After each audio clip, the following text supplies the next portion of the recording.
evening. This is the Western Washington Amateur Television Society Net on the 08 repeater. I'm Dave, KD7ZYM. The Western Washington Amateur Television Society is a group of amateur radio enthusiasts that go on the airwaves with fast-scan television.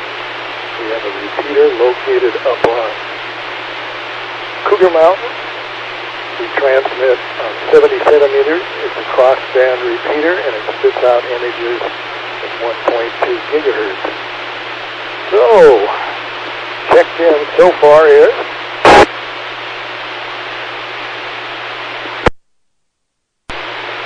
KD7QKU Ron, and piggybacking on Ron is N7KC Lee.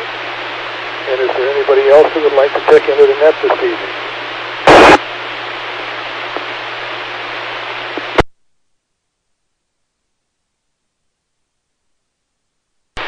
Again, this is the Western Washington Amateur Television Society Net. I'm Dave, KD7ZYM.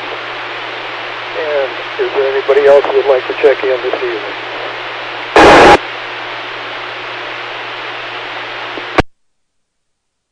Hearing none, let's go to Ron and Lee, N7KC, and reports on signals tonight. Ron's got a nice G4 plus image coming across RF at 1.2 gig, and he's also on the internet with his image of about a P5 picture this evening. And is there anybody else who would like to check in?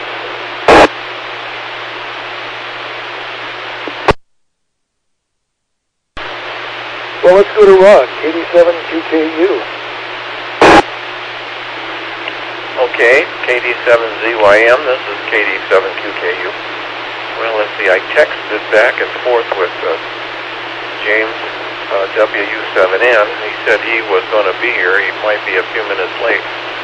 And then I talked to Jim, N7QO, on the phone, see how he was doing, and he said he wasn't going to be, and he'd been, I can't remember if he said Andrew had been out of town or they had both been out of town. Anyway, he had been shoveling snow, and I don't think he had gotten the radio room warmed up yet, so he said he wasn't going to be on tonight. So anyway, so there may be a small group. So I have Lee here on Skype, and we were just talking about the snow. My cold water pipe in the kitchen was froze up this morning. And that was my fault because I never disconnected the hoses or covered up the faucets or anything. And there's a vent in the foundation right there, and I have some carpet pieces cut and I stick in that. And then I have a 2x4 and I set a couple bricks in front of it to hold it so it blocks that off. And then that pipe that comes outside and the one that goes up to the kitchen, they rest right on top of the foundation underneath there. So when it gets cold, the cold water, it freezes up many times.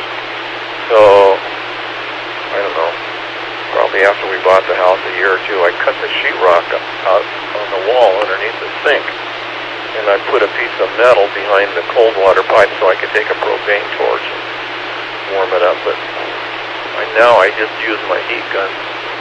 So I disconnected the hose and I went outside taking my heat gun and I warmed up the faucet. And then I went in and I turned on the cold water and I started warming up the pipe. Just about a second the water was fine. So let it drop.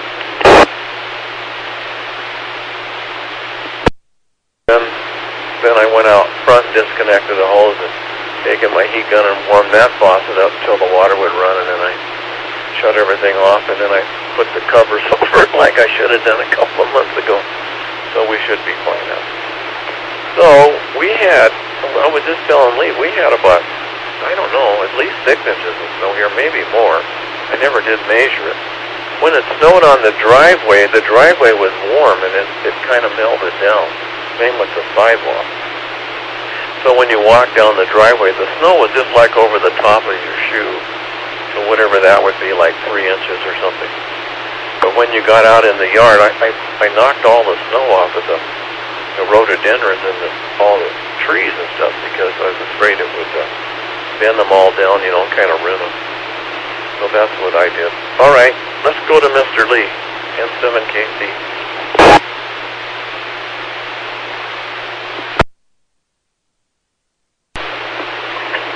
Okay. All right, now what I've done is, this is N7KC here in Port Angeles, courtesy of EchoLink. I have my headset with boom mic on that plugs into the phone. And so I need an audio quality report here.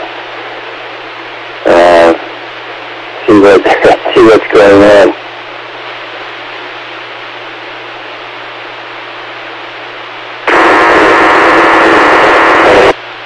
You have to turn his volume down because I'm booming in.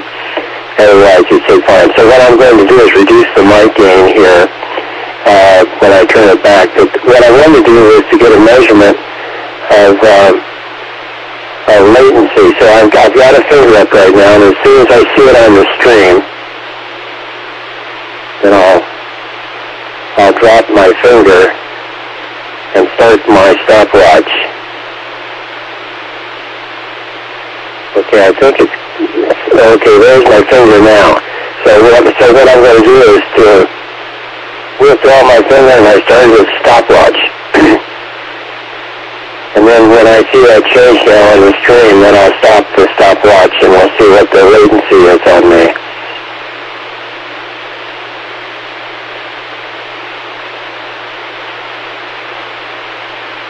Okay, 19 seconds. Alright, okay, well listen, I will reduce my mic gain by, I think I can do it in 6 dB steps, so I'll cut that back and the next time around we'll see what kind of change that made. It's N7KC, Lee in Port Angeles, back to you, Dave. Connected, WU7N.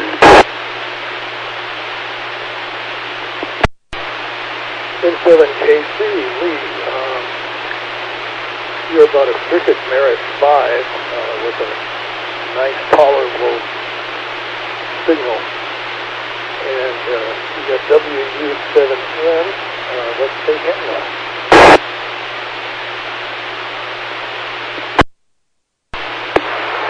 Well, good evening, everyone.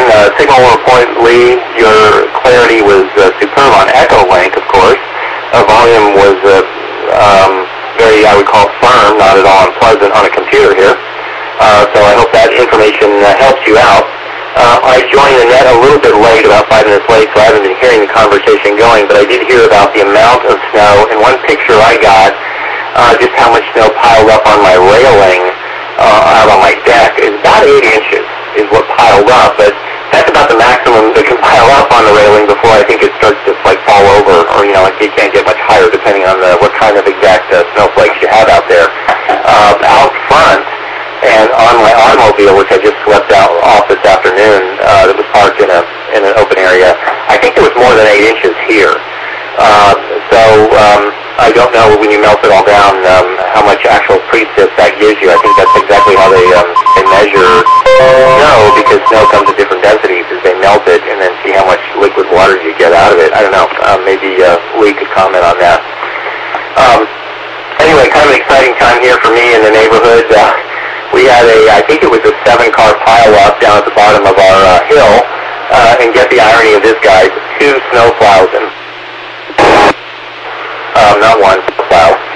I originally thought nobody was hurt, and no one was hurt in the accident, but apparently someone going down there at the exact same time, I don't know if it was to check on the accident or whatever, I just found out slipped and fell and had to go to the emergency room. And that was down the street a little bit, and then I saw another Bellevue Fire Department emergency medical services van just 2 doors down from me within an hour of that same event, so I don't know if there was a completely different accident, but I know that the snow melted just a little bit on our downhill sides of our hills and then refroze. It was very, very difficult even to walk on it. Anyway, that's it for me, WU7N, James in Northeast Bellevue. Ron, your picture looks superb tonight. Back to you, Dave. Connected, N7KC. WU7N, James. Thanks for that report. And again, this is the Western Washington Amateur Television Society Net. I'm Dave, 87 ZYM. And is there anybody else who'd like to check into the net this evening? Yeah, I'd like to hail in. This is K7HYB. K7HYB. Why don't we take you right now? Okie dokie. KD7ZYM, K7HYB.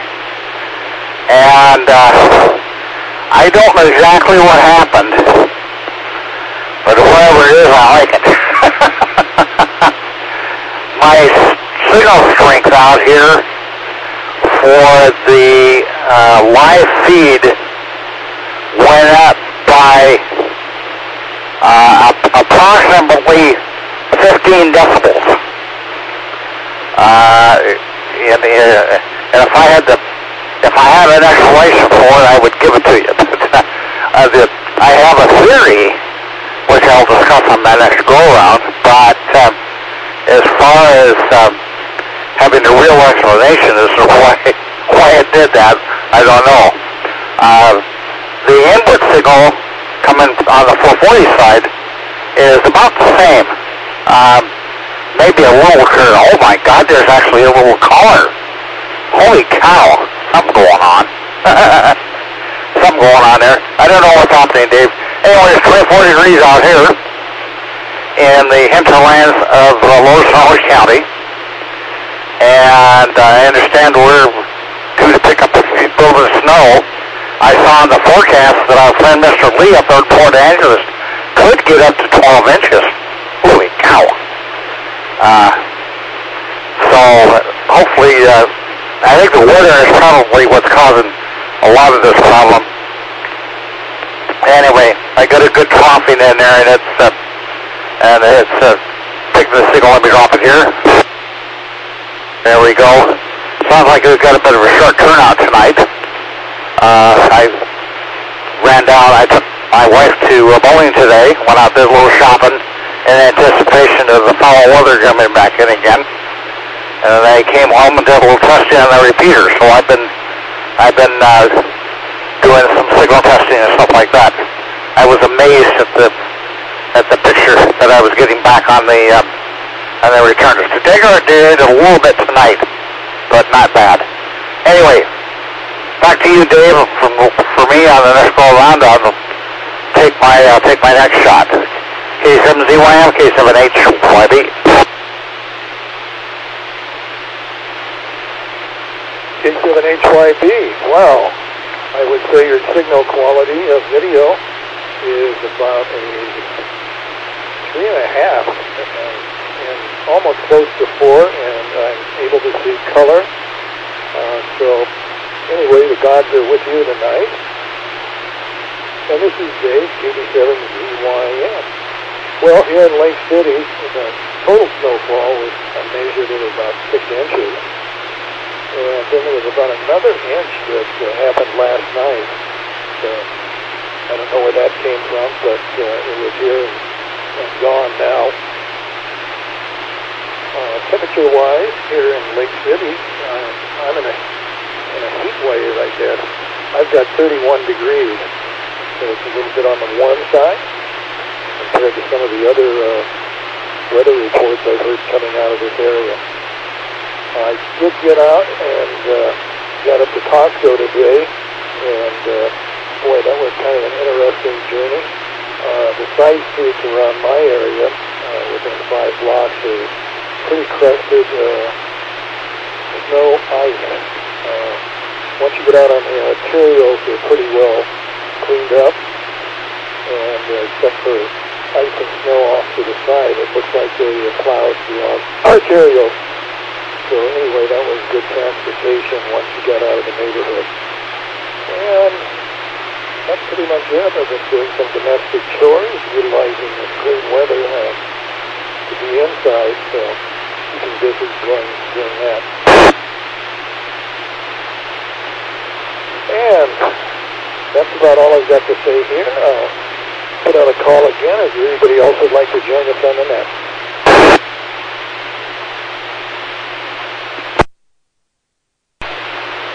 none. Let's go to KD7QKU. Ron. Okay, thank you very much, Dave. This is KD7QKU.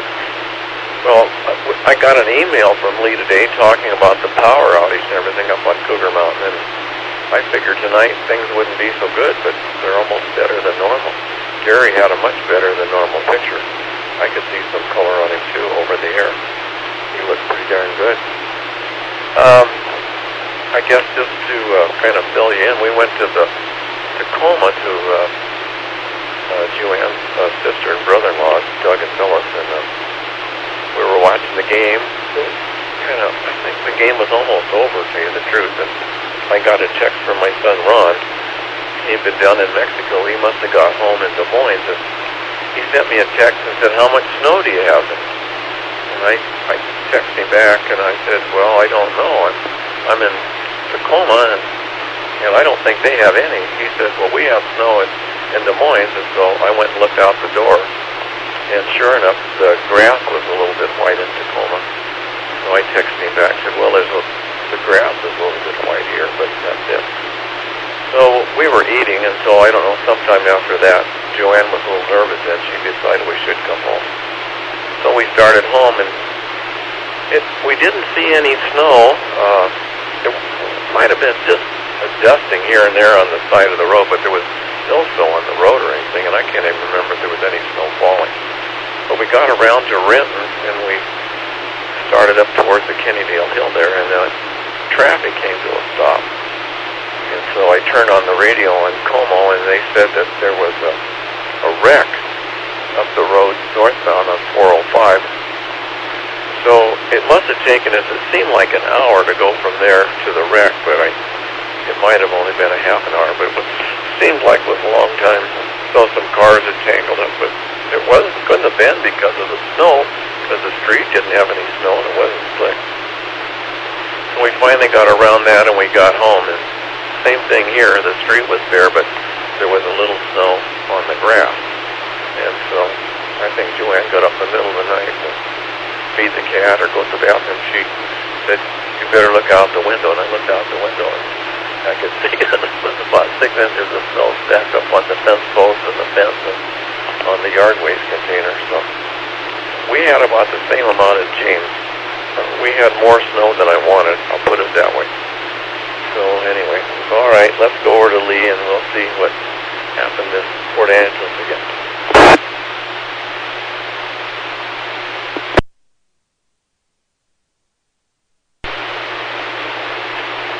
Okay. This is Lee in 7KC in Port Angeles. I reduced the mic gain by 6 dB. And I'm wondering if Ron will shake his head if that was the right thing to do.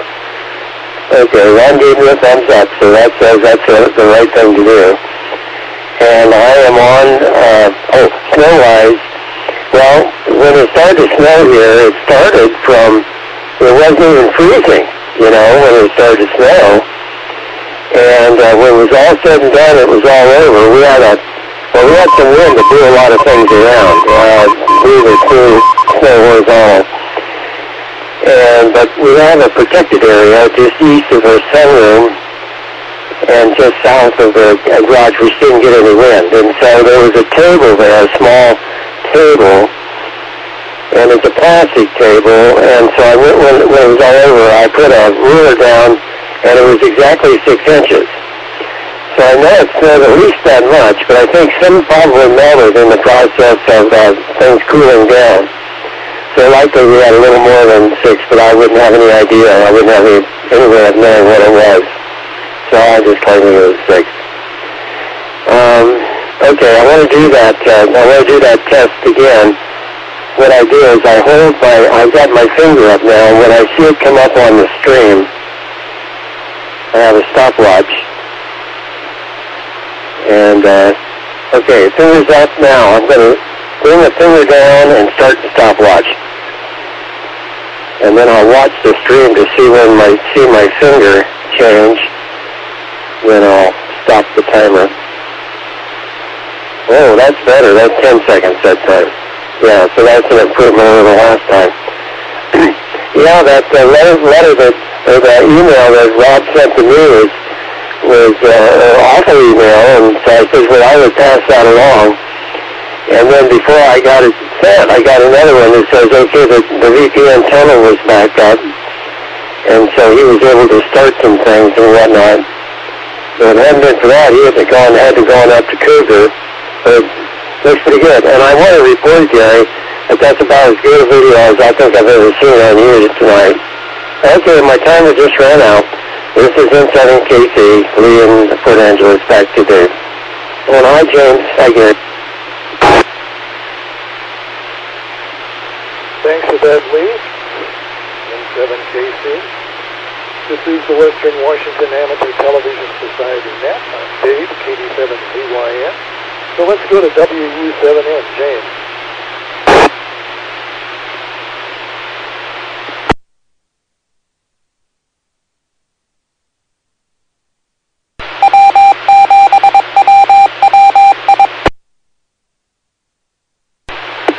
Okay, I had a little problem there getting the push-to-talk, virtual push-to-talk on the Echo link to work.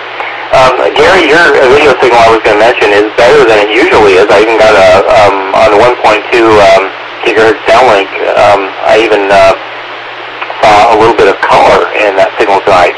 However, your audio, it almost has that mushiness quality that an AM signal has, you know, when there's a lot of noise and the AGC is trying to track it. You know how it's plenty loud and the signal's there, but it's just kind of hard to understand the words. So I don't know if that's a function of your microphone or what's going on there. Anyway, yeah, I guess weather is the big topic. I forgot to mention it's 28 degrees here, but tomorrow it's supposed to be 40 degrees. Our federal government is saying that, you know, they would never lie to us. They say a high of 40, which is good because that will give a chance for things to thaw out. I don't know how long it's going to be that warm, but I hope enough time to really get the streets dry. And that'll give people a chance Thursday and Friday to go out and lay in supplies for the next one that's supposed to blow on Friday. I told a guy at my doc's office this afternoon that it was really important to have a corkscrew on hand or you might have to survive on nothing but food and water for 4 days. I'm not sure he got that. Maybe that's a generational joke. So anyway, I'm not sure. I did read the email, but I'm not sure what the status of things are really at Cougar, because we're obviously getting stream, and we're obviously, although it's delayed stream, and we're also getting the 1.2 gigahertz downlink. So apparently the repeater's up and working. Hats off to Ron and all the rest of the guys up there. Maybe they fixed it, or maybe the stuff that's broken did not affect us. Any comments there of anybody having more information would, of course, be appreciated. So this is James, WU7N in Northeast Bellevue. Back to Dave, Net Control. This is KD7ZYM on the 08 repeater. Well, when I went up to Costco today, my gosh, swarms of people there buying groceries. And the guy at the checkout stand said it's been going on since 10 o'clock this morning. Very unusual, but I think these people got short with not having an emergency food supply on for the last 4 or 5 days. And we're looking forward to this weekend adventure we may endure. And we're stocking up on food. So anyway, that was really selling out stuff at Costco. And as we know, they certainly have a lot of stuff. I'm sure they'll sell out in the next 2 days a lot more merchandise now that people know snow can be a problem getting out to go shopping. So anyway, it's always good to have an extra supply of food on hand. I engage in that sort of a thing myself. I probably got a 30 days food supply on hand at all times, and water close to 100 gallons. So anyway, I think I will survive that. And that's about all I got to report there. So bring it back up to the top, and guess who? Ron, 87, PKU.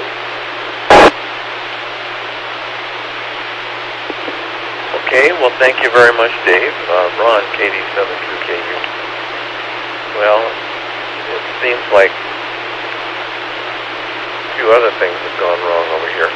You know, I'd taken out the wood pellet stove, and I had put in a an electric heater that looked like a little stove with an artificial flickering flame in it. It was pretty nice. It was black. I liked it. Didn't put out as much heat as I would like. But anyway, so we'd had that. I bought it at Goodwill. We had it about a year, but we'd only used it about 6 months. And here a week or two ago, the flame part started making a noise, kind of like the bearing was going out of something, kind of a rom, rom, rom, rom. And it was a little irritating, so I had shut that off, and just the heater part was running. And lo and behold, about a week or two ago, the heater quit working. So I brought out a little portable electric heater we had, and I had it sitting there for a while. I decided that wasn't going to do, so I went down to Walmart and Home Depot and looked on the internet at see if I could find something like I had. Well, the one I had was like 22 inches wide, and I don't know, it must have been 24, 28 inches high. And the things that they had for sale, they were only like 17 inches wide and 20 inches high. They were considerably smaller than what I had. And what I had was smaller than the pellet stove in it. I would like to have had something a little bit bigger to take up the space. It sits inside kind of like a fireplace. Maybe those of you that have been over here. It's not a fireplace. It used to be, but I had a brick guy come over and remake it so we could set the stove in it. So, anyway. So, finally, the other day, I guess I got tired of the little heater because it wasn't putting out much heat, and I drove over to Fred Meyer's, and they had one, I think it was a Durham, a little bit bigger, but 21 inches wide and about the same height. So I bought it, brought it home, and so it's been running. It looks nice, it works nice, puts out more heat than the other one, but still, it doesn't put out enough heat, really, if you had to depend on it. So anyway, so that's what I do. So let's go over to Lee, N7KC.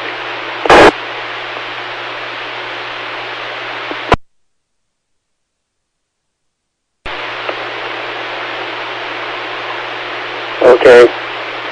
N7KC to Port Angeles. Oh golly. I looked in, well first I was going to tell you what the delay is. You know, Echolink eats up my phone battery like crazy. So what I've been doing is I've been, between uses here, what I do is I turn the screen off, you know, on the phone, turn off the display. So when I want to bring it back up real quick, I have to tap a button, and then I put in my little finger unlock code, and then it comes up on Echolink if that's where I left it last. I've learned to multitask on my phone pretty well. I can do at least 2 things at the same time. I'm not sure I know how to do 3. I don't think you can do 3, really. But I can do 2. Okay, what else? I don't really have much to add tonight. I've been taking care of our neighbors down on the bluff. The Schlickers are down in Palm Springs until April.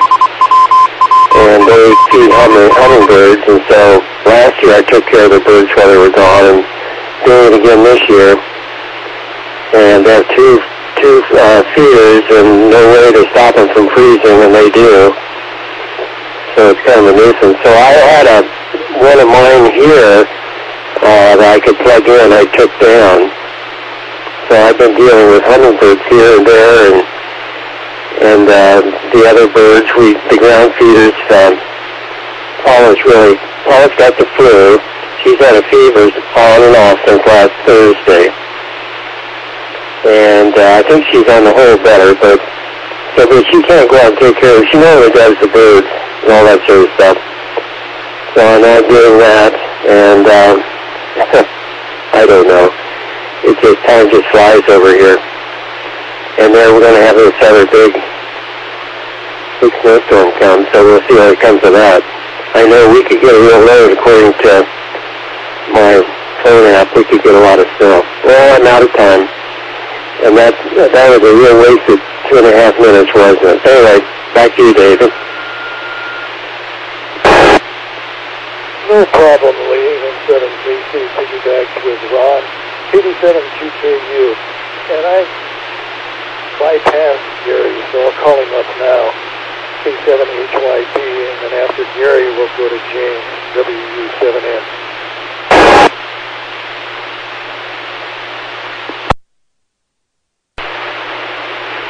KD7ZYM in the group K7HYB.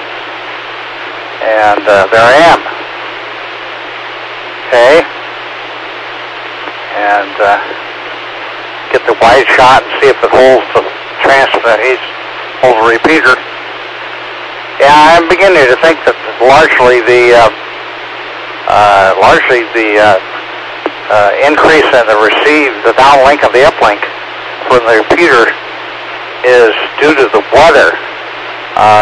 I did have one theory though, that because the signal coming in on 1.2 gigs was so bad, that I may have a cold solder joint at the feed element. And because it's cold out there, it's expanded the metal enough so that it's making good contact, and consequently I'm getting halfway decent performance. But, that's only a theory. That's kind of what I advanced, what I thought about here looking at it. And I knocked all the snow off of the 440 antenna and re-aimed it, and it looks as if the incoming signal is pretty decent. Let's take a look at the mugshot here. There's the mugshot on the live side. There you go. And I'm not purple, by the way. There is some flesh color in there someplace, but I don't know where it's at. Maybe one of these days the signal will get strong enough that I will actually see myself in full color. Where's Jim? Covington Jim, when you need a scenario or somebody to talk about what's going on. And Lee, your audio is much better now. You were plenty loud, but you're almost too loud. And it's looking pretty good now. You're understandable, and it's a tolerable level. I don't have to turn down my receive gain on the receive side in order to understand you and hear you properly there. So anyway, that's all I've got for this go around. We'll let somebody else get some shots in. And like I said, it's about 24 degrees out here, maybe, and dropping. And we got about a total of 8 inches. Most of it I've shoveled off on my cars because they took them both out today and run them around a little bit, made tracks in the snow, and just generally made a nuisance to myself driving out. Anyway, back to you, Dave. KD7ZYM.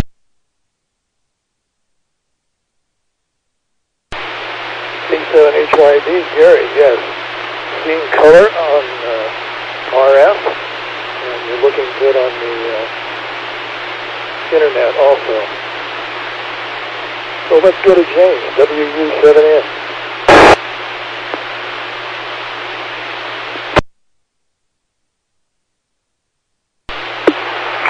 Thank you, Dave. And Gary, I have a question. I was wondering if you did anything to change your audio. Did you say you turned down your mic gain? Anyway, next pass around, maybe you can answer that question.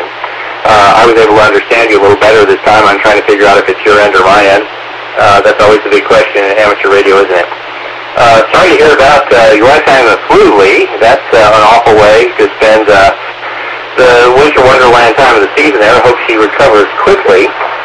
And, if you're going to feed the hummingbirds, I think you should probably come up with, something that would really bring them in, and that's, maybe like a homeless person feeder. I've seen those. You put scotch in them instead of sugar water. I don't know if you've ever considered that or not. On the subject of heaters, I've had to give my nephew and his significant other a physics lesson. They have older wiring over in Seattle, and they have a space heater almost exactly the one I use. And I was explaining to them that the number of watts that space heater sucks down is about the same thing as a 1,000-watt microwave oven, roughly. But the microwave microwave ovens on for, 30 seconds, a minute, maybe 4 minutes for a big stretch. Whereas they were just running a heater all the time, so she would turn on the hair dryer and pop the circuit breaker, because if you do the math, you just can't have two 1,000 watt things on a 15 amp circuit. It just doesn't work very well. So I hate the laws of physics, and I keep on trying to tell Lee he needs to get to work and change those, maybe work with the state legislature and work with that a little bit. Because when it comes to trying to heat things on a 15 amp circuit, it just doesn't work well. I was working on a home over at Phantom Lake, and electrician and I ended up putting in some special circuits for baseboard heaters, because that was the only way it would really work, was to put in their own circuit off the circuit breaker panel. And even then, the efficiency is not nearly as good as natural gas. So anyway, that's it for me. And let me turn it back to Dave. This is James, WW7N, Northeast Bellevue. Certainly appreciate everyone joining the net tonight. Back to you, Dave.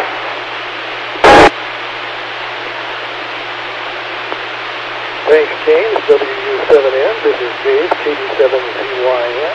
And again, anybody else who would like to check into the Western Washington Amateur Television Society net?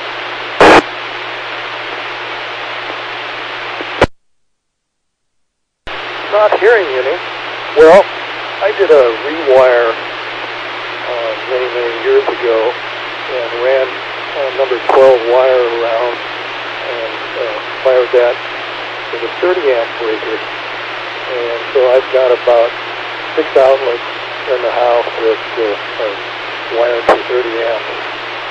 I don't know if it's legal or not, but I haven't popped the circuit breaker since the rewire.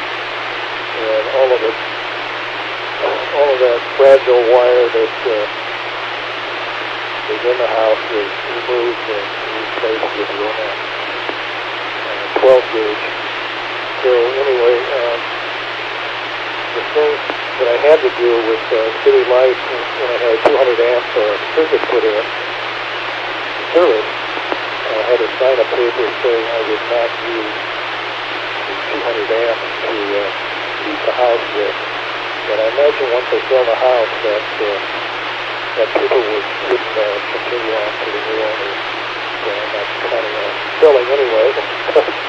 Anyway, it was kind of interesting. That was 20 years ago when I had an electrician come out and rewire most of the stuff, and then I had to put in some circuits in my shop area in the basement and put in a new 12 amp Roman going over to my furnace, and boy,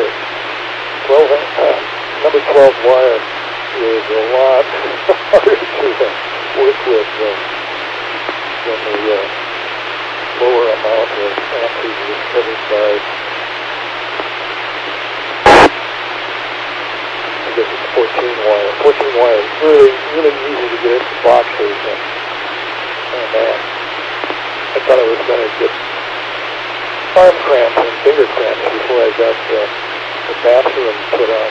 I ended up putting a fan and a light up above the tub in the bathroom, and running those wires through the walls was not the most pleasant thing to do, but it accomplished that. And I had 4 switches in the bathroom that I had to get into a box and get that wired around. And with the number 12 wire, it was a challenge. So that's about all I got to say. I'm killing time. And this is Dave, KD7ZYN. So we've got to Ron, KD7QKU.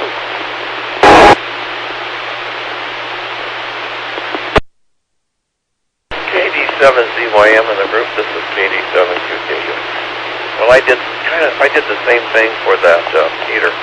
I have a sub box out in the garage, so I pulled in a 12-2 on a 20 amp breaker and put in just one outlet in the wall there, so I can plug the heater into it on its own wire that goes to a 20 amp breaker, so it should be fine. So I have a hummingbird story, Lee. So it got cold here and we had the snow, and so the hummingbird food was freezing up, and so I have while, and when it would start to freeze up, I'd bring it in and take the other one out. So I had one little hummingbird that decided that he was going to be a bully and he was going to take over the patio. So we had some wind chimes out there. So he would set on a wind chime, and then whenever any other hummingbird came, he would chase the poor little bird off.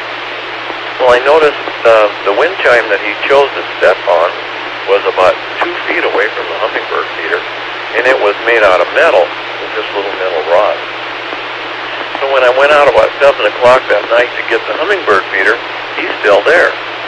And he had his little head pointed up at the sky, and I don't know what they do, if they hibernate or go into a little stupor or something, but he didn't even move or flinch or blink an eye, man. I got the hummingbird feeder, and I was as close to him as I was to the radio chair. I was only about 2 feet from him. And so he sat there in that little wire all night. I went out the next morning, and there he sat. And I didn't take the hummingbird feeder out. When I got up, I looked out. I got up about 6:30. I couldn't see him until it started to get light. So when it started to get light, sure enough, there he is. He's sitting on that little wind chime. And so probably after 7 o'clock, I looked out again. Looked like he had moved. So I went out and I hung up the bird feeder, and he flew away, and then he came right back and he ate. So then he hung around there all day, and then that night, darn if he didn't come back.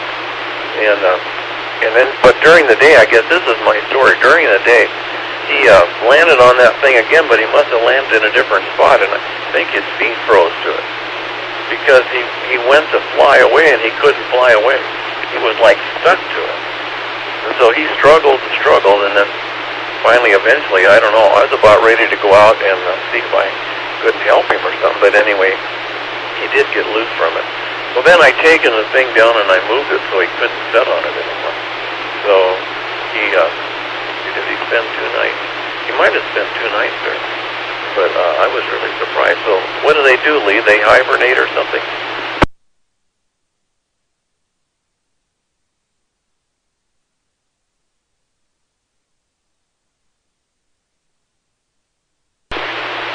So let me let it drop. So I have one more hummingbird story. So I was listening, I guess this morning, to the Lyman Hill repeater, and one of the persons up there said that they knew they had a hummingbird that did the same thing. He landed on a bird feeder or water or something, and he froze to it. And so they had to go out and get him. They thought he was dead. So they went out and got him. They had to thaw his feet loose.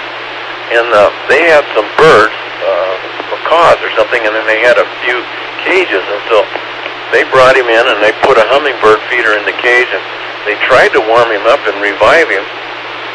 But I think he was probably the same way as mine. He'd gone into a little, whatever they go into. So anyway, they got his feet loose and everything. I think they had to pour warm water on him or something. They got him loose anyway. They brought him in and put him in the cage, and then I guess eventually he revived, and she said he was just in the cage and he was eating and sitting there looking out the window, and she said as soon as the weather got halfway decent, she was going to release him back outside, but she thought the poor little burger almost froze to death too. But apparently his feet was froze, and they had to pour some warm water or something on him to get him loose. All right, let's go over to Lee, M7KC.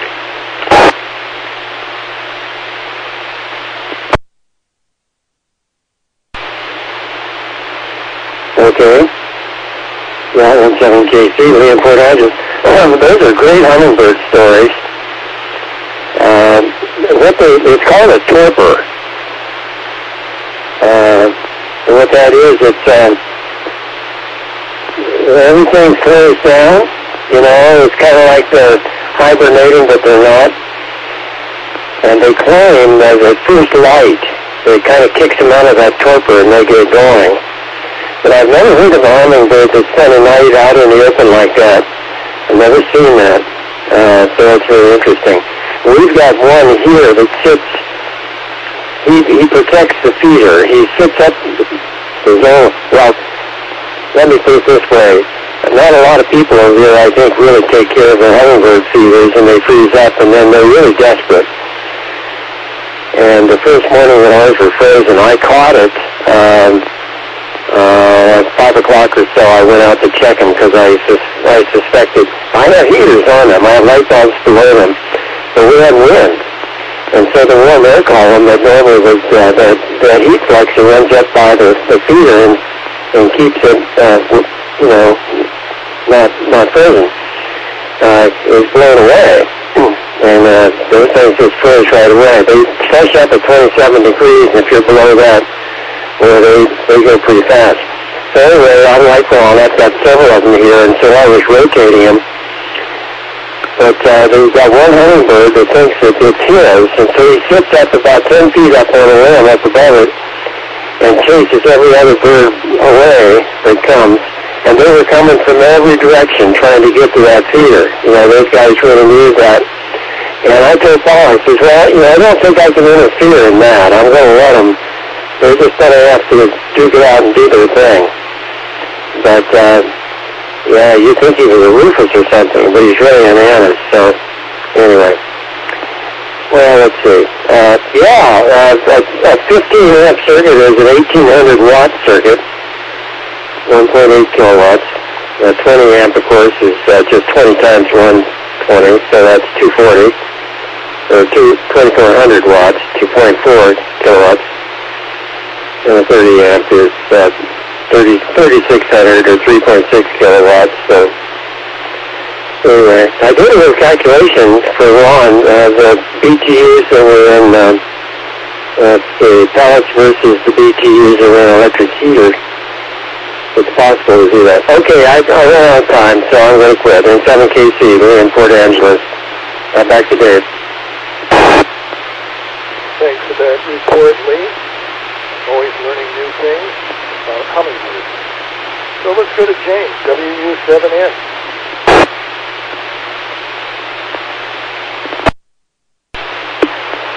Well, that's interesting about the hummingbirds. I would think if they didn't find a safe place before they go into their little trance or something, their new name would be food, because it seems like something nocturnal would eat them. One that kind of got away from me, my dash cam just wasn't pointed high enough. I'm assuming what happened, and this was when it was still relatively warm before the current freezing temperatures, my headlights were apparently attracting midges, which we have a lot of in this neighborhood. They're little wing flies with kind of furry little antennas. And as you drive down the road, they love the light. They love anything that reflects light. And I think it happened so fast, I'm not really sure, but I think what happened is we have these little tiny bats that are about the size of a large pill bottle, and all of a sudden I just saw this huge giant barn owl come from just the upper edge of the vision of my dash camera and get something and fly off with it. And I'm assuming that it got one of the little tiny bats, because I don't know what else would be feeding on the little insects at night. But my goodness, it was a magnificent creature, very large, and it definitely got something there. But the bats are so small compared to the size of the barn owl, I would think that would just barely be an appetizer for them. And on the subject of electrical wiring, I direct you guys to YouTube. There's a guy called Big Clive, B-I-G-C-L-I-V-E, and he has a very interesting YouTube channel. But one of the things he's gone over in some detail is the British electrical plugs, which are really well engineered, way better engineered than ours. They have all kinds of safety features on them, including the ground element of a male plug is just a little bit longer than the neutral and the hot. So their female sockets in the wall are designed so that when you plug this thing in, I mean, first of all, there's a little shutter over neutral and hot. And so I guess you would really have to work hard at it to get a little screwdriver in there or something so kids can't get at the hot or the neutral. And when you plug the plug in, since the ground is just a little bit longer, that's what opens the plastic shutter over the hot and the neutral, allowing the plug to be plugged in. I think that's a very clever design. Whoever thought of that gets a big point. They also make them, a lot of them, out of clear plastic so you can examine them and see what's going on inside the plug. And they also have a little fuse built inside the plug. Makes them a large little larger than ours, a little clunkier, I'm sure a little bit more expensive, but just overall a much better design. They also put a little tiny bit of plastic around the base of the hot and the neutral, a little insulating material, so that if your hand were to be reached around when you plug them in, it's possible to shock yourself. Not possible. Timeout.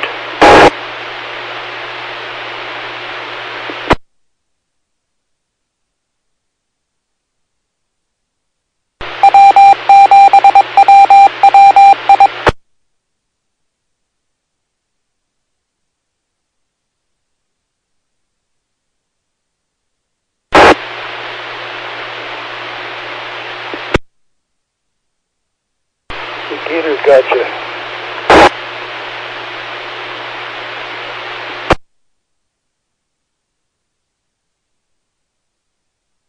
Connected N7KC.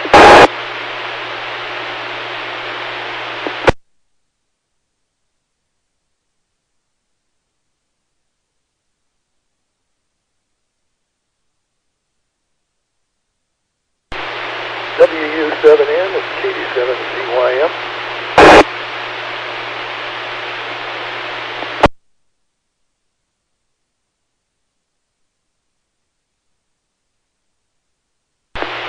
Somewhere down the line, we've lost the connection with James, W7N.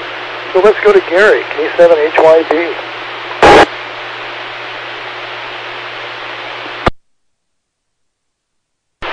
KD7ZYM, K7HYB with the moniker up. And here I am. Boy, I hope this doesn't go away. But I think as soon as the weather starts warming up again, it's going to disappear. And I won't get anywhere near the signal that I'm getting currently now. But I've got my own, I have my own story concerning wiring. I've done a lot of wiring around my house here. My sauna, I did installed a ground fault protection circuit breaker in my panel for that, and I rewired my garage, and I installed all the wiring for my shop out here from my garage. And so, God, taking green, my God, something's going on here. I can't believe it. Anyway, but the house, the mobile home that's on the property right now that I'm in, has been here since 1978. And before that, I had a 12 by 60 single wide with a couple of expandos on the property. But I had one big down. I'd probably still be in it, except it had one big downside. It was made during the Anaconda copper strike, and so it had aluminum wiring in it. I don't know if you have any of you had any experience with aluminum wiring.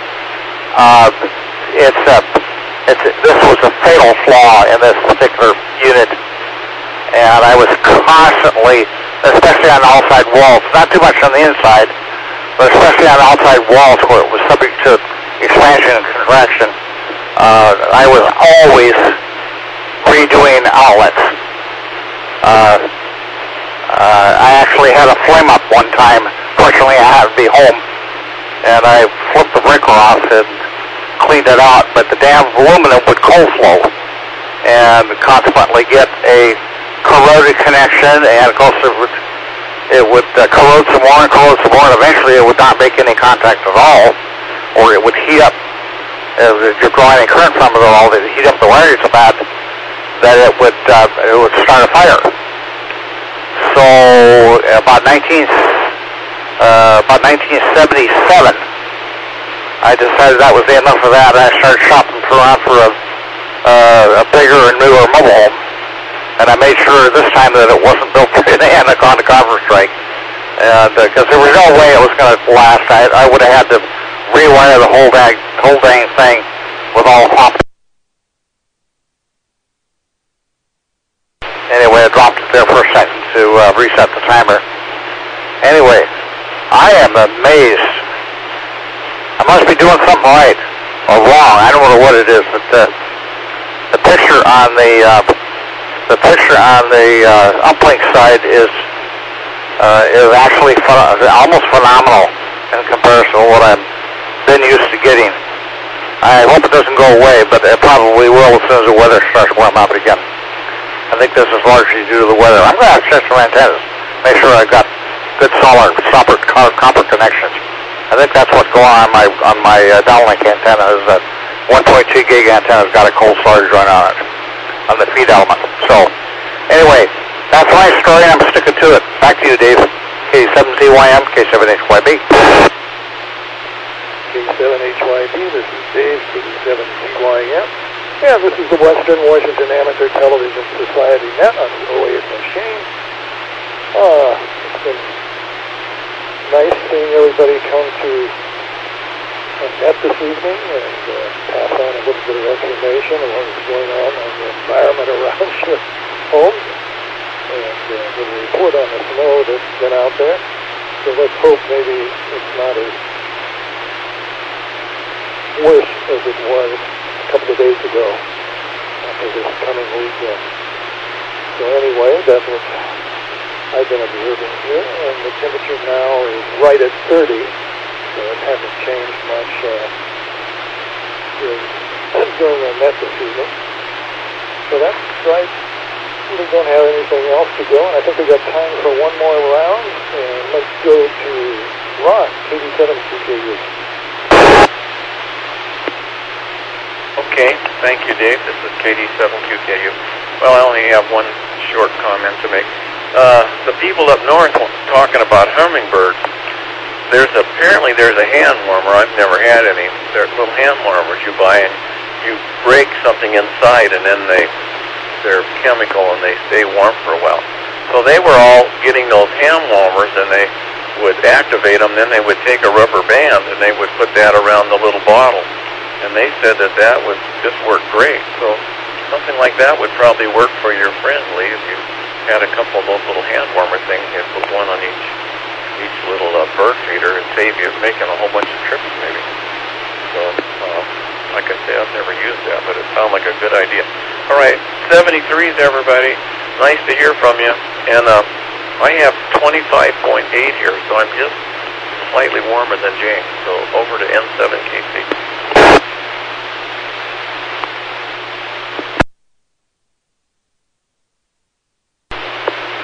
Okay, there, I got it to respond.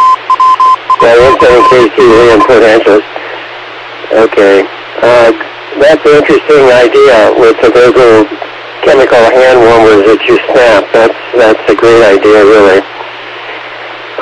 Echolink has been working pretty well, except I got dumped twice tonight, and I think the last time it went down took James too. And I thought I had to reconnect twice. And I don't know why. You know, I wasn't even touching it. It just sort of, you can tell it's gone. Anyway, okay, well, it's a great net, as always. I enjoy them a lot. And thanks to everybody for checking in tonight. And Gary, you really did have pretty good video tonight. Okay, with that, I'm going to say 7-3 and look forward to the next net. Saturday night could be interesting, you know. We'll see what this big snowstorm brings. I don't have time to do another latency test here. So this is 7KC in Port Angeles. I'm here courtesy of Echolink and video courtesy of Ron, KD7QKU. Back to net. Go ahead, Dave. Thanks for joining the net this evening. And let's try James again and see if he got reconnected. WW7ATS.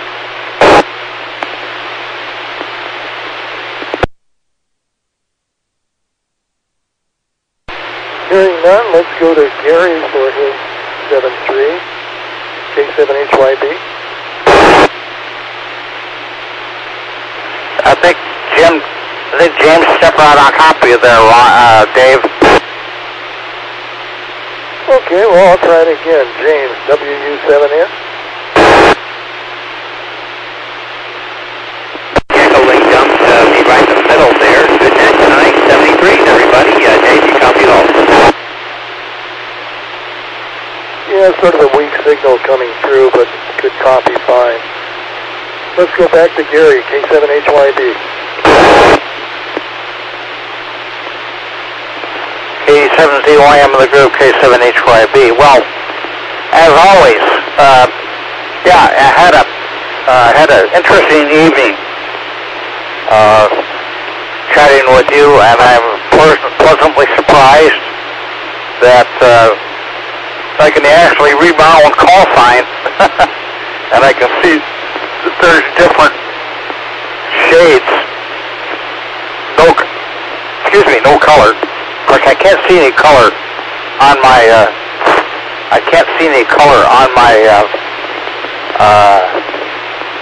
On my uplink side. The only way I'd be able to see any color is if. My God! Look at that! Holy cow! What am I doing right? I don't know. Somebody tell me. There's actually a little color on my marker screen. I guess so. Well, okay. I won't tempt fate, and I'll continue on like I know what I'm doing. Yeah, good evening all, and Lee, take care. Don't get buried up there. And we'll see all of you on Saturday, maybe. I'll have to see what my schedule calls for. So, one last mugshot before I call it a night. There I am in all my glory. Let's see what it looks like on the... Holy cow. Okay. I got to do it right. Back to you, Dave. 73's all, K7HYB, and I'll be monitoring the frequency. Okay, thanks for all you checking in tonight. KD7QKU, Ron, Lee, M7KC, James, WU7N, and Gary, K7HYB.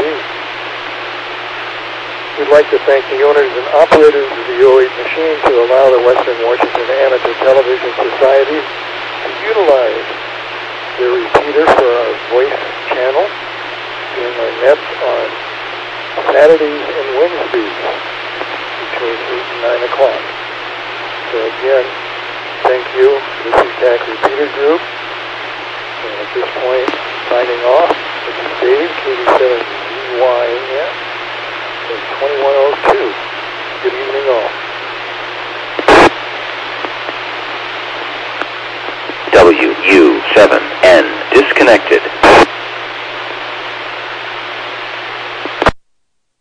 Kilowatt 7 Hotel Yankee Bravo on frequency and monitoring.